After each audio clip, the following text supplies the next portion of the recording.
بسم اللہ الرحمن الرحیم۔ آج میں آپ کے لیے بہت ہی خوبصورت حدیث لے کر آئی ہوں۔ رسول اللہ صلی اللہ علیہ وسلم نے فرمایا، جس نے سورۃ بقرہ کی 2 آخری آیات رات میں پڑھ لیں وہ اسے ہر آفت سے بچانے کے لیے کافی ہو جائیں گی۔ بے شک رسول اللہ صلی اللہ علیہ وسلم نے فرمایا، حضرت حسین رضی اللہ عنہ فرماتے ہیں، عورت کا پردہ کرنا شہید کے خون سے بھی زیادہ افضل ہے۔ حضرت محمد صلی اللہ علیہ وسلم کا ارشاد مبارک ہے، جب نماز کا وقت آئے تو اذان کہو، پھر اقامت کہو، تم دونوں میں سے جو بڑا ہو وہ امام بن جائے۔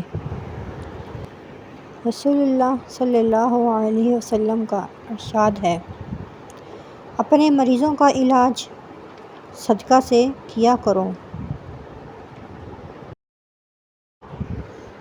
میری ویڈیو اچھی لگی ہو تو پلیز لائک کریں اور سبسکرائب کریں۔ شکریہ۔